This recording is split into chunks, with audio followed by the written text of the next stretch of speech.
Tim. Yeah. I want to play a game to start things off today. Okay, but then we start? And then we'll start. Okay. So on 3, we're both going to say a word.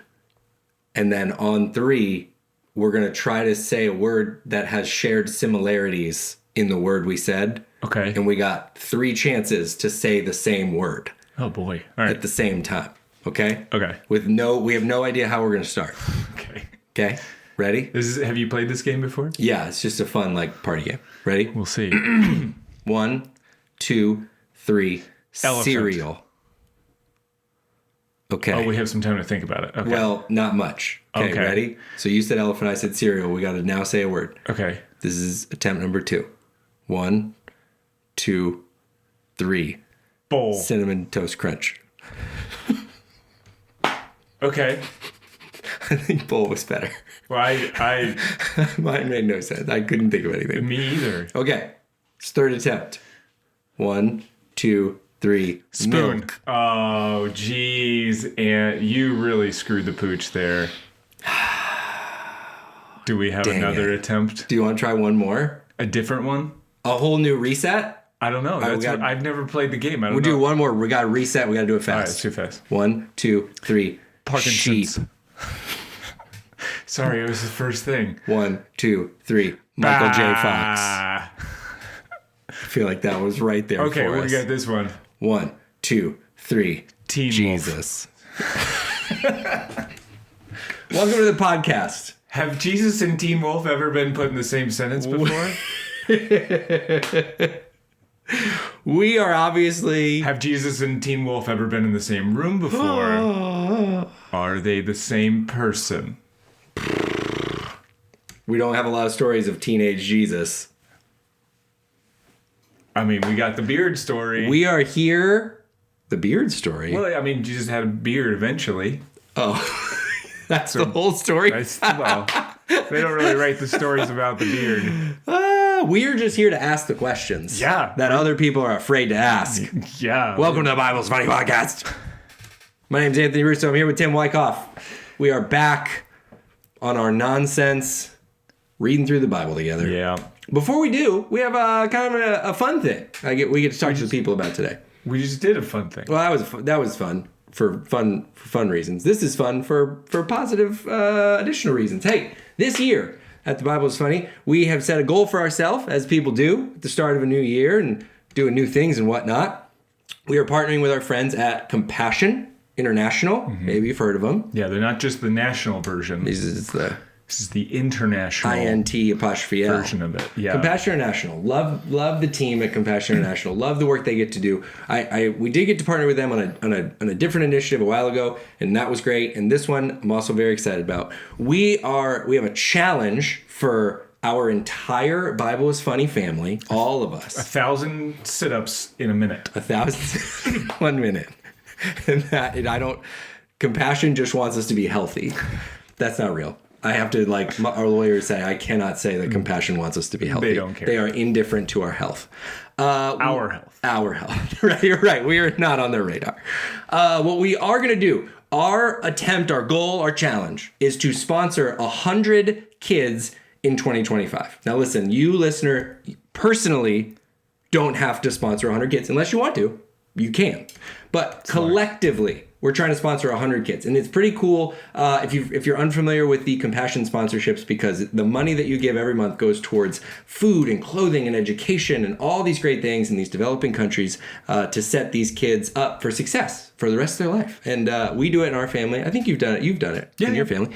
We do it in our family with our oldest has the same birthday as the child we sponsor for Compassion. It's a great way to start conversations about how people live in other parts of the world and broaden their perspective if you're in a family. I highly recommend that. But it's just a really cool thing. And it just gets cooler. I know, you're like, oh, it's so much cool stuff already. I know. And they get access to this podcast. And they get... Also not true. Sorry. That's not true. So a couple other things on this note. One, the kids that we're going to be sponsoring are in and around Brazil, which means something to us here because you might not know this. It's a really fun trivia fact. Our good friend Tim was born in Brazil. You gave him the free answer for the trivia. That's the free answer for trivia night. Yeah, that's where I'm from. My parents did. They were missionaries down there, so I've always grown up like with a connection to Brazil. Yeah. That's really exciting. Anthony just told me today that that's where our region is for the kids. So, do some cool things. It's a cool thing nice to do. things. It's just what I love about compassion. I use this as my barometer sometimes. It's just like you just feel so good about working with compassion to me. There's nothing to feel bad about. There's no like weirdness. They always get really highly rated, and that the money you give goes towards what they say it's going towards. It's just I love working with them. And so 100 people this whole year. Last thing on this, if you sponsor a kid through our family, through our little initiative we're doing here, let us know on Instagram, and we're going to shout you out on the podcast. Yeah, you got to click our link, right? You got to click. Something. We have a link, compassion.com/Bible is funny. And we'll put that in the show notes. We'll put that on the Instagram and stuff. So we're going to try to all do this together. The collective of the Bible is Funny family doing a good thing for the world. And I'm excited about it. I'm pretty pumped. So do it. Tell us you did it so we can shout you out here on the podcast. And we'll just tell you how thankful we are that you did that. So that's that. Mm-hmm. We did all those things. And now we're going to read. The Bible. It's the book for me. We're going to start in Exodus. This is it. This is our first new book. We are starting in the linear pattern that we're going in. Right. We're reading the Bible as it's presented in that order. We did Genesis, and we're starting it. If you're here, it's a great day to start this podcast because we're starting Exodus. Do you think we'll make it through the whole Bible, or we will die first? I think we are so focused and unadulterated in our mission here that we're definitely gonna die first. No shot. I feel like I've talked so much at the intro, but we'll do this briefly. Hey, if you are new to the podcast, welcome. So glad you're here. Yeah. That's Tim. I'm Anthony. This is Bathsheba.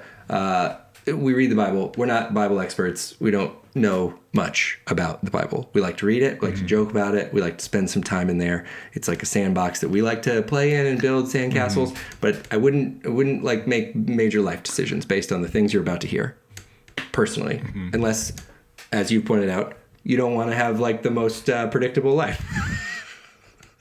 In that case, carry on. Make decisions as you will. Trust us. We're experts. There are more, theological pursuits out there in podcast form. That's not us. It's not what we do. We're not gonna really give great tips for much. But we are gonna read the Bible. That's why we call it Cheat Day Devos, because you did read the Bible, but it was like it was fun. It was a fun read. It wasn't like that's good. It was a good intro.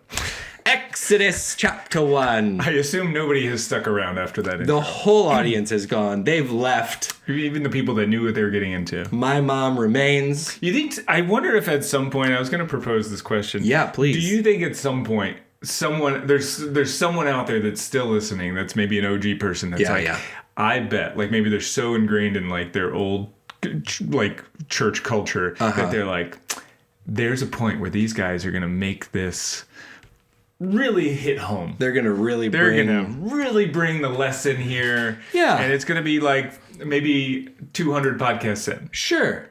There's somebody that's holding out hope that we're going to actually put out some content that's useful. Yeah. And I can only tell you no, we're not. It's still not. But stick around. But I love that you believe in us, to that person that's out there. That one. The belief is what's most important. Sorry, Janet.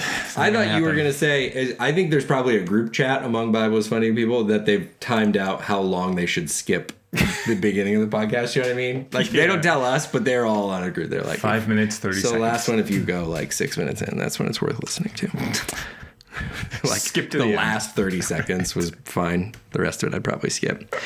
Exodus chapter 1. These are the names of the sons of Israel who went to Egypt with Jacob, each with his family. Let's talk about traveling with family here today. Oh boy, no. See? We made a positive. Joking. Reuben, Simeon, Levi, and Judah, Issachar, Zebulun, and Benjamin, Dan and Naphtali, Gad, and Asher. The descendants of Jacob numbered 70 in all. Joseph was already in Egypt. Mm-hmm. Love that. Good to know. Good. He was there. See former book. Now Joseph and all his brothers and all that generation died. Too soon. Spoiled. I got what my dog has.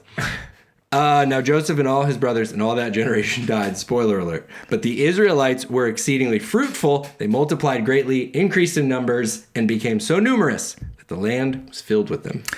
They were fertile. Babies making babies. Why you gotta say it like that? People going crazy. Then a new king, to whom Joseph meant nothing, came to power in Egypt.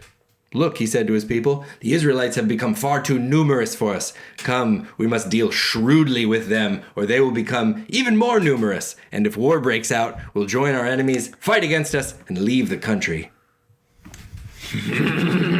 Excellent. It's a very sinister plot spelled out. Yeah. Anytime you catch yourself saying, we must deal shrewdly. I like that his new boss, he meant nothing to his new boss. Right, yes. New regime comes in at work, all your built-in value is gone. Yeah. Right? Also, like, there's a pretty strong assumption that, like, I feel like it's all kind of one-sided anyway. Like, we hear from Joseph's perspective that, like, he was important to his old boss. Now, again, he put him in charge of stuff. Yeah. But, like, he put him in charge of stuff that maybe he didn't want to manage either. So right. Maybe Joseph was just like the putz that like got dumped on. But honestly, and getting real practical with this, that's like even more difficult when you're like doing a task. Yeah, like you're the person at work that knows how to convert Word docs to PDFs, and you know your boss doesn't want to learn it, and they're like, well, I gotta keep Janet around because Janet knows how to convert the Word docs to PDFs. She's the executive director of PDFs. Right. She's got that handled, and then she does her other stuff. Then the new boss comes in and is like, well, of course I know how to do that. And you're all of a sudden like, wait a minute. Oh, no. But I'm really good at it. Oh, no. No. You should keep me around, though. I do it better. Let me take that off your plate. Yeah. So what I do is I do the... Oh, you do that too. Oh, no. Oh, boy. Do you write your own emails, too? Oh, God. So the new Pharaoh comes in and he commits to deal shrewdly. Right. He's a shrewd dealer. Got it. So they put slave masters over them to oppress them with forced labor, and they built Pithom and Ramesses as store cities for Pharaoh. But the more they were oppressed, the more they multiplied and spread. So the Egyptians came to dread the Israelites and worked them ruthlessly. I multiply the most when I'm oppressed. So, you put me down, I'm making babies. Truthfully, that what does else are you gonna pop do? Up, right? We're gonna give them no money. We're gonna work them super hard. They have nothing fun to do outside of their house. That'll stop them from doing fun stuff inside their house. That'll put an end to that. Sure will. Sure will. No, it won't. No. Makes it worse. Makes it worse. Yeah. They made their lives bitter with harsh labor and brick and mortar, and with all kinds of work in the fields. In all their harsh labor, the Egyptians worked them ruthlessly. It says it in verse 13, and worked them ruthlessly. It says it in verse 14, and worked them ruthlessly. They were being worked ruthlessly. Very ruthless. Let's not forget that Joseph had also recently done this to some other people. And he wasn't called ruthless, but he has all the food in the land and then goes, no, you got to sell me all your livestock and all your kids and all, like, sell me your, so do everything that you got. Yeah, hand it over. Right. And the shirt off your back. Yeah, bring that. And here's a couple of pieces of food. It is tough but to he not wasn't ruthless. See he was that. just doing the right thing for Pharaoh. At the end of Genesis, if you're new to the pod, we do see Joseph, who, if you're familiar with the Bible, there's a big famine, and he kind of like preps the land of Egypt. Mm-hmm. And then he kind of takes all their stuff and turns everyone into slaves. And you're kind of like, maybe that kind of was like, everyone looked around and was like, oh, that's a good deal. Yeah. Let's keep doing that. Mm-hmm. So, just don't introduce that idea when it can be avoided, which is always. No, but I just like that the Egyptians were ruthless. They were ruthless about they it. Get the descriptor. They were Joseph, ruthless about it. He was just I think he doing did his it job. in a more, he was probably more charming about it. He wasn't dealing shrewdly with people. That is harsh. How can you not be charming with that coat? With the coat and the crying. Crying. He was crying as he was being terrible to these people. Verse 15, the king of Egypt said to the Hebrew midwives, whose names were Shiphrah and Puah, when you are helping... There's just two of them. There's two men for all the people. All of these tons of people that were out there multiplying vigorously. Mm-hmm. Yeah. Just two of them. They were busy. Yeah. They didn't get a lot of PTO, so they were being worked ruthlessly by pregnant women, which is... Don't mess. That's tough. Yeah. When you are helping the Hebrew women... So the king of Egypt calls the two midwives in. When you are helping the Hebrew women during childbirth on the delivery stool, if you see that the baby is a boy, kill him. But if it is a girl, let her live. The midwives, however, feared God and did not do what the king of Egypt had told them to do. They let the boys live. That's verse 17. Verse 18. Then the king of Egypt summoned the midwives and asked them, why have you done this? Why have you let the boys live? It's a relevant question. Completely lost on him that although I completely have no issue with believing in verse 17, they feared God and they didn't want to do Egypt, king of Egypt. It's also like nobody wants to do that. Just kill a baby. Nobody's like jumping at the chance. And the way Pharaoh talks here, it's almost like he doesn't get that. That's lost on him. Yeah. He brings him back in and just goes, why didn't you do what I asked? It's as if he's never heard of the Hippocratic Oath. And like... First, do no harm. Do no harm. And they knew that. And they're busy running around doing all the midwifery that needs to be done. They have no interest in this task you've given them. And what are you going to do? What are you going to do that you haven't already done to them? Right. And I like that he comes in with a question, not like, you didn't do this, I'm going to cut your head off. He's like, well, I don't get it. Why didn't you do it? Why not? Remember... Because I didn't want to. It's like he sets up a one-on-one on Teams. Hey, just wanted to check in on a couple things. I was asking you to mass murder babies, and you... Where are we at on that? Is there something that's stopping you from the progress in that project? No, I didn't... What, are you gonna make me do more brick work? Like, what cards do you have left, Pharaoh? Right. The midwives answered Pharaoh in verse 19, Hebrew women are not like Egyptian women. They are vigorous and give birth before the midwives arrive. That's a top tier Bible verse in the whole Bible because there's so much going on there. There's a man with the power of his position and the weight of this nation. He's ruling and he's trying to get these Hebrew midwives to do this like sort of heinous thing he doesn't want to do himself or whatever reason. It wasn't sort of heinous. This incredibly heinous thing he's trying to get them to do and they're not doing it. And then they don't even just like cower. They come up with an answer. And not only that, but there's such a genius to this answer that they're like, Pharaoh, I'm going to bet you don't know how female bodies work. These ladies are like super stretchy. They're super... babies just come right out. Slide right out. I couldn't get there in time to kill the baby. Sorry. And then they just stare at him and say, refute me. Tell me how my body works. And the Pharaoh's like, I don't know how female bodies work. So that he just takes it right away. Oh, well, that checks out. As far as I know, that makes total sense. Mm-hmm. So the midwives save... They're just such heroes. It's one of those you like, if you grew up with the Bible, around the Bible at all, and you don't hear about the Hebrew midwives in Exodus 1. It's a really great little hero story. So God was kind to the midwives, and the people increased and became even more numerous. And because the midwives feared God, he gave them families of their own. Come on. Now, the question there, of course, is who midwives the midwives? Right, the midwives. Right. Mm-hmm. Do you have to, like, schedule the deliveries? Oh, yeah. So that I think can be super you schedule pregnant. It with the other midwife to birth at the same time. So you can coach. Yeah. So you can coach while it's happening. But you got to do it like opposite ends of we don't need the fingers to do the... Stop it's it. just that one we don't... like your feet would be up... I'm if saying it was you and me birthing... But it's not. My feet are going to be at your head. Okay. And your feet are going to be at my head. Okay. And I'm catching that thing as it just slippery slides out. And you're getting mine at the same time. It's a little Willy Wonka. And then we cut... Right, very Willy Wonka. Old folks. We cut the cord at 1, 2, 3, snip. 1, 2, 3, snip. Now that part is cute. That part is sweet. The other part was a little far. The other part was too far. Pharaoh gave this order to all his people. Every Hebrew boy that is born you must throw into the Nile, but let every girl live. So Pharaoh now just gives the order to all the people.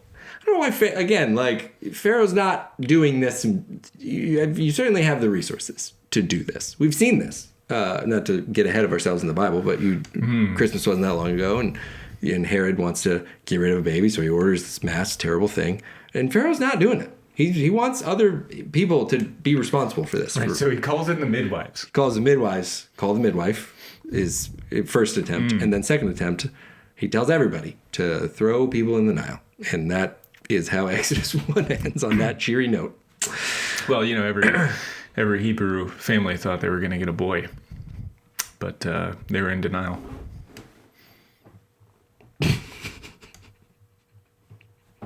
I'm sorry. I'll be here all night. Thanks. I'm sorry for that. Thanks, everybody. Everybody. If we didn't lose him at the intro. Exodus 2. Now a man of the tribe of Levi married a Levite woman. She became pregnant, gave birth to a son. When she saw that he was a fine child, she hid him for 3 months. Don't love that qualifier. Well, the question is, what did she do with the other kids that were not so fine? I think maybe the intention is to communicate that he was a fine child. She hid him for 3 months. He was fine. It doesn't read. He was fine. The other ones, we just went down to the river, birthed him right in there. Well, when she could hide him no longer, she got a papyrus basket for him and coated it with tar and pitch. Papyrus basket in verse 3, that is where, that is the basket that was covered in the papyrus font that a lot of people are familiar with. Mm-hmm. That's why I pushed it all the way out in the middle of the river. Font of the movie Avatar. Get out of here. Yeah. Then she placed the child in it and put it among the reeds along the bank of the Nile. Now, also, quick side note, not to just camp on this horribly disgusting topic. You want to do the birthing at the same time? This is a great little, like, you said to put the babies in the Nile. I put the baby in the Nile. Technically. I did put the baby in the Nile. He just gave him a fighting chance out there. His sister stood at a distance to see what would happen to him, which is a little bleak. Right. Here's your job. Watch your little baby brother probably die. Yeah, I don't. But let me know how it goes. I guess report back. That's a yucky proposition. Maybe she just didn't have anything else to do. That's probably true. Maybe they weren't in school or anything. Yeah, right. It was summer break. Like, I don't know. I watch my little brother float away. So sad. My siblings would have probably been okay with watching me float away. Been a nice little Saturday morning activity. I'll skip cartoons for that. Right, sure. Then Pharaoh's daughter went down to the Nile to bathe, and her attendants were walking along the riverbank. Mm-hmm. She saw the basket among the reeds and sent her female slave to get it. She opened it. Nobody in this Pharaoh's family wants to do anything themselves. We're just having everybody do sort of Wall-E. They just want to sit in a... Well, it could be like it could be a trap. Ooh. Like they get in the basket and then it's an alligator. It's a little classic alligator basket trap. That's how I would do it. She opened it up and saw the baby. He was crying, and she felt sorry for him. This is one of the Hebrew babies, she said. Pharaoh's like, what do you mean? What do you mean you felt sorry for a crying baby? Wait, do people feel things for babies? Yes, dude. We've all been trying to tell you. You're like a real psychopath. Like, I don't even like baby. I'll admit it. I don't really care but then now that I've had kids, I'm like, oh yeah, I guess they're kind of cute. Right. So you've like been won over to this. Well, not completely. I can recognize when a kid's cute, but generally speaking, I don't care about your baby. I'm more probably annoyed by it. Pharaoh's giving almost a little bit of like Ben Wyatt and Lil Sebastian, where like everybody is obsessed with this thing and he is lost on him. Mm-hmm. But obviously this is a much more human thing because it's a baby. So then his sister, all right, verse 7, track with us. Mm-hmm. Moses' sister.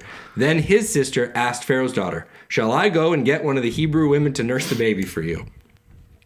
This is an interesting story part for me because, again, just quick backtrack. So Moses' mom puts Moses in a basket. He's floating down the river, and then he shows up, and then Pharaoh's daughter, who had no intention of finding a baby today, finds a baby, and then is immediately approached by someone about next steps for caring for that baby. Total stranger. Mm-hmm. Never seen this person before in her life.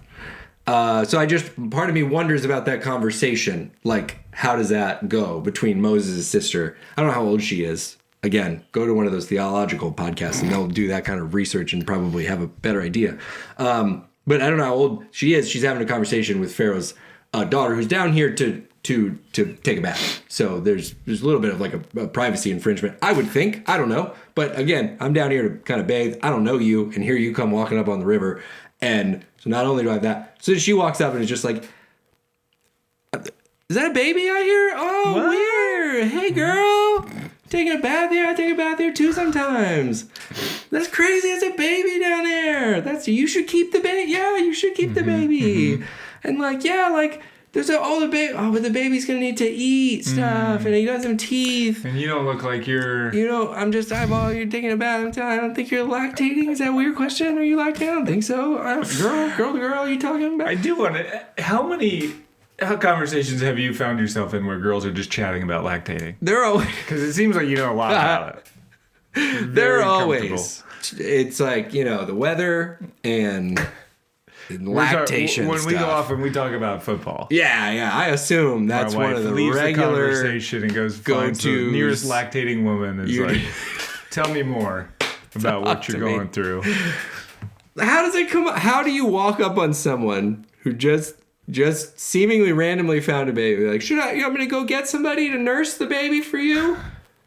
Like, I got a guy. Maybe it's also a little bit like how they do digital marketing these days, and you were on a website, and then the rest of your things are everywhere you go. Yeah. They're like, hey, but did you want to buy that hat? But I thought you were maybe thinking about buying a hat. Did you want to buy a hat? Did you want to buy? So Moses' sister, like, geo-tracked. She geo-fenced. Followed up. You gotta sell. You don't look like you're lactating. Care to prove me wrong? Well, whatever she says, it goes great. Verse 8, yes, go, Pharaoh's daughter answered. So the girl went and got the baby's mother. Pharaoh's daughter said to her, take this baby and nurse him for me, and I will pay you. Which, a lot of, again, hate to stay on the subject of lactation, but most people do that. They don't get paid for it at all. No. Moses' mom. She turned it into a business opportunity. That's what hustlers do. So the woman took the baby and nursed him. When the child grew older, she took him to Pharaoh's daughter, and he became her son. She named him Moses, saying, I drew him out of the water. Well, I had a female enslaved person draw him out of the water. Yeah. What do you think he had like a name before? I mean, you think like his mom named him before? Oh, good question. We haven't talked about this. Like, I don't know. How as the child grew older, she became her son, and then she named him Moses. Yeah. Or, I mean, maybe it happened right away, but we don't hear about it until later. Well, they say, 3 months? You gotta call him something for 3 months. Yeah. I don't know. It's funny with the Bible, though, is that, like, there's other names. Bible is funny. Like Joseph gets a Egypt name. And then we just throw it out. We never address it again. And you're like, well, which of these names? We talked about Jacob and Israel. It's like, his name changed. Yeah. How much were people, what were we? People got all kinds of names. Moses probably had a little bitty baby name. And then he had an Egypt named Moses, which was just better. That's what's maybe funny about it all, is like we English speakers are the ones that decide like what's going to stick. Moses rolls right off the tongue. That's a strong name. Let's go with that. Yeah, I mean, the other one was just that much worse. It could have been, right? That's what I'm saying. Yeah, we don't know. I don't know off the top of my head, but like one of the names. Who's the other one? Daniel. Daniel gets a Babylonian name. That's a really interesting one, actually, because Daniel gets a Babylonian name. I don't remember what it is. Shadrach, Meshach, and Abednego, who we all Bible readers will be familiar with. That is their Babylonian name. Their Hebrew name we forgot. Daniel's Hebrew name we stuck with. Babylonian one. We're just doing whatever we want with names. We do what we want. Mm-hmm. We pick the one that we like. So one day, verse 11, after Moses had grown... After Moses had grown up, he went out to where his own people were and watched them at their hard labor. He saw an Egyptian beating a Hebrew, one of his own people. Looking this way and that, and seeing no one, he killed the Egyptian and hid him in the sand. I apologize for smiling so big as I read about a violent murder. Really excited about this. But the concept of behaving as if you're about to cross a street before you murder somebody in the middle of like a desert sand dune, I imagine. Right. Like where you can see for 1,000 miles. Right. Unobstructed views forever. Kill him. Looking this way and that and seeing no one, he killed the Egyptian. Yeah, you gotta left, right, and left again. Yeah. Also, it's like, hit him in the sand. There's so many questions about this that all get unraveled here pretty quickly, but it's like, where are you? You don't have like a crane. This guy's gonna be 2 inches in the sand, dude. Like, It's just sand. It's not that hard to dig in the sand. This is just the most poorly thought through murder in the history. This is not. Well, he was out there. First of all, he's out just watching his people work, like not doing anything. Like that's his entertainment for the day. Like it just says like was he scouting? Like he just went out to where his people were and he watched them hard at their labor. This is his Netflix or something, and then he goes, "I'm gonna be interactive with this, and I'm gonna kill one of them." Yeah, I gotta do something. I'm bored. I'm gonna choose my own adventure. What we're seeing here is like, yeah, the world was a more dangerous place before Netflix. You had little girls down by the river watching whatever might happen to their brother. You got Moses out there going like, I don't know what to do today. I guess I could stay with the cats in the palace because that's the thing we do. Mm-hmm. And I guess I'll go out there and watch people work hard and then maybe kill somebody if there's nobody around. He hides him in the sand. He looked left, he looked right, he hit him in the sand. Moses is thinking, this is the perfect crime. I'm scot-free. Getting away. No one's ever going to know. Until, verse 13, the next day he went out and he saw 2 Hebrews fighting. He asked the one in the wrong, why are you hitting your fellow Hebrew? Okay, again, the Bible's just full of fun and interesting things. How does he know so quickly who's in the wrong? What sort of like... Oh, yeah. He sees 2 people fighting and he immediately knows there's one in the wrong. Is it the bigger, stronger one? What are we doing here that we just are like, that's the one in the wrong? When you know, you know. You just got a sense. He's got a real clear sense of right and wrong. Moses, he just killed somebody one verse earlier. The next day he went out. He saw these people fighting. He asked the one in the wrong, why are you hitting your fellow Hebrew? The man said, who made you ruler and judge over us? Are you thinking of killing me as you killed the Egyptian? Then Moses was afraid and thought, what I did must have become known. Yeah. Yeah, kind of, because you didn't kill the other guy that was there that the Egyptian was beating, so you already left a witness. Oh. So unless you dispose of that witness, people are going to see. People are going to know. That guy's going to go home and be like, hey, funny thing happened to me at work today. Right. This whole episode is full of not real funny subject matter, but I'm imagining now the scene. They're in the sand, and he looks this way, and he kills a guy, and then he buries him, and he like looks around one more time. He's like, I don't think anybody saw. And then you like zoom out, and they're like on the pyramids. You know what I mean? They're like above eye level, and they're all like, "Did you see that? I think you just killed that guy." Everybody saw it. Got it. Okay. Does he not know we're working on level 15 now? Why does he think we're down there? Who did he think he was yelling at? I don't know. That guy's just, he's Moses, you know what I mean? So they throw it in his face. Who made you ruler and judge? Are you thinking of killing me as you killed the Egyptian? Moses was afraid and thought, what I did must have become known. When Pharaoh heard of this, he tried to kill Moses, but Moses fled from Pharaoh and went to live in Midian, where he sat down by a well. That's how you get away from people. It's quite the evasive maneuver. Run. Gotta think. Sit by the well. Nobody will find me here. In a desert. Not by this well. Where the water is. It's where you gotta hide in plain sight. You gotta hide in plain sight. Clever girl. That's the way you get away. But also you gotta think this Pharaoh's like plans of catching and killing people are not effective. So he's It says here, Pharaoh heard of this, he tried to kill Moses. I got to imagine that's like, okay, every Wednesday Moses plays chess at the schoolyard. There's somebody else who works across the street at a cafe. Bring them in here. I'd like to talk to them. Wait. Bring me back those midwives. I think I can talk them into Maybe this. the midwives. Okay, we didn't work with the babies. I have that in the notes. Would they kill a grown man? Get me the midwives. The whole army's there with the bows and arrows. If you want a job done, you got to do it yourself. This is where this comes from. You got the sword. You want me to get the midwife? Yes. Go and get me the... Okay, should I just you want me to just put this? I have this. I'm not clear why I have this at this point in your scheming. Moses goes to the well. Now a priest of Midian had 7 daughters, and they came to draw water and fill the troughs to water their father's flock.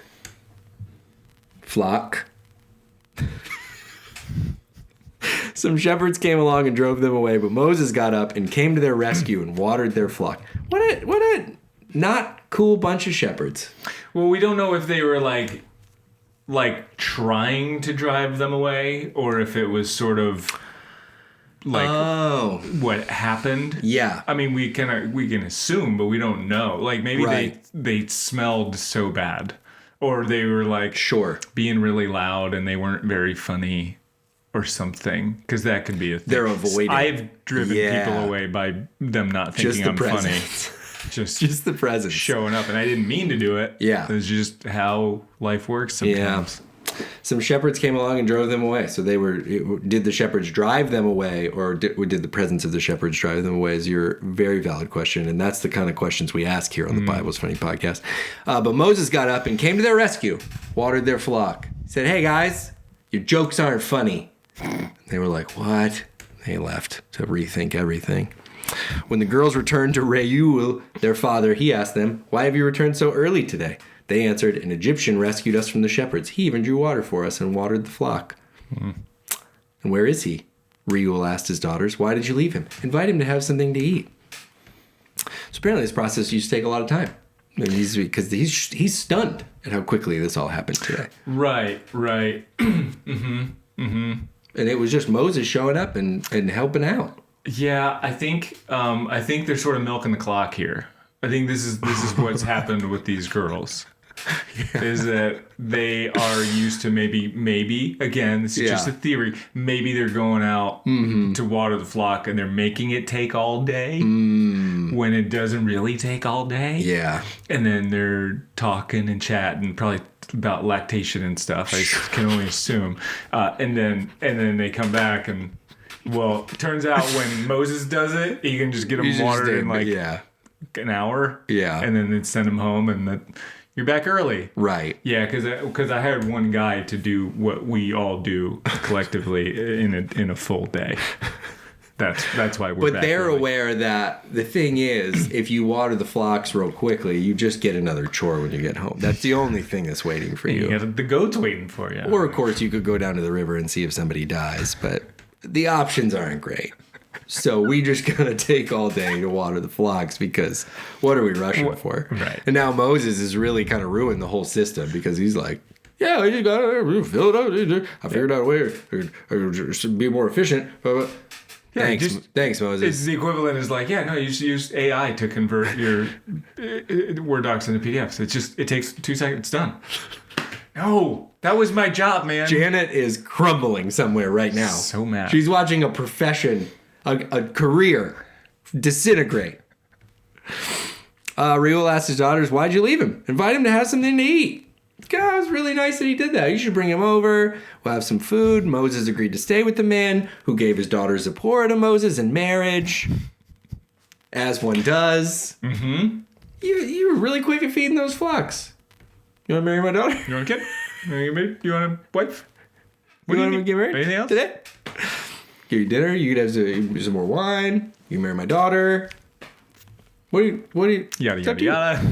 Zipporah gave birth to a son. Yeah, there you go. Bingo. Mm-hmm. Moses named him Gershom, saying, "I have become a foreigner in a foreign land." Boy, we talked about names in this podcast, and some of these Bible kids get hit with some names. When you hear that nowadays, and I really am not, I don't believe in this process. I don't know if we've talked about this here before, but everybody that you're like, what does your name mean? It's like a super positive name. It's Braxton. Like, Braxton. It means I'm white. Tony Braxton would disagree. But yeah, you get the idea. Braxton means Prince of the Seven Seas and Diamond of the Ocean. Come on. We can't, every name means something magical and special. Some of these names mean... my kids' names mean something, but that's cool. But if I'm just saying, name your kid every after a name TV in the character. history of the world... A good one, though. Some of these names mean I've become a foreigner or a foreign land. Like, if we really get down to the end of it, that's what it actually means. Gershom. Oh, Gershom. During that long period, the king of Egypt died. The Israelites groaned in their slavery and cried out, and their cry for help because of their slavery went up to God. God heard their groaning, and he remembered his covenant with Abraham, with Isaac, and with Jacob. So God looked on the Israelites and was concerned about them. There it is. Exodus 1 and 2. The exit has begun. Let's get out of here. Let's get out of here. Tim, what'd you learn today? Well, from that last verse, that last little section, that the Israelites are groaning, complaining to God, and God's like, oh yeah, that's right. Forgot about that. It feels like my kids groaning at me is biblical. Like this has been going on for a long time. Yeah, it's just part of being a parent. Yeah, just part of being in charge. Is the people. And they're like God heard the Israelites groaning. It's like, that's right. I did tell you we're gonna get ice cream after dinner. Okay, it is bedtime. You need to brush your teeth. Right. Okay. All right. Come on. Let's go. Come on. We'll get the ice cream. Because the alternative is you just hear them groan for longer. I'll get you out of here. What about you, Ant? What did you learn from our experience today? I hate to be so heavy on the end of the whole thing, but I think it's just like every dinner party you go to, just be prepared for whatever might come your way at that dinner party. You know what I mean? Mm-hmm. Too many dinner parties, if I'm being honest, and what's one thing we do here on the podcast is we're pretty vulnerable. And like a lot of wedding parties I go to, a lot of dinner parties I go to, I'm not prepared to get married. Probably because I'm already married. But, you know... that could change. I think... in the period of when Moses went... To when he left with a baby, so that's at least 9 months. Right. When he left the house, he got to the house 9 months later, left and had a baby. Like, that's a long dinner party, first of all. If you're going to go to a dinner party, just think about how you dress, because you don't know what's going to happen at a dinner party. You get married? Who knows? Who knows? Be prepared. Expect the unexpected when you go to dinner parties. At least with us, we might just give you one of our kids. Well, we did it. We started Exodus. Thanks so much for coming along on the Bible journey with us. Mm-hmm. We all learned, we grew, we shared. And that's what it's about. Mm-hmm. Hey, Compassion stuff, again, show notes. You can get the link there. Compassion.com/Bible is funny. Bible is funny. Not the Bible is funny. Drop the. No, the. It's cleaner. That's what Justin Timberlake taught me in the Social Media movie. Just drop the. Right. Yeah. Not the Facebook. Just Facebook. Bible is funny. Compassion.com/Bible is funny. Check that out. Follow along. You can read ahead. Exodus 3 and 4. What we're going to do next, probably. Don't tell them. There's a clue to next week's episode. If you missed any of our review of Genesis, of course, you can go back, go through all those. And, hey, we love you. Hope your year's off to a great start. And we'll be back here with another episode very soon.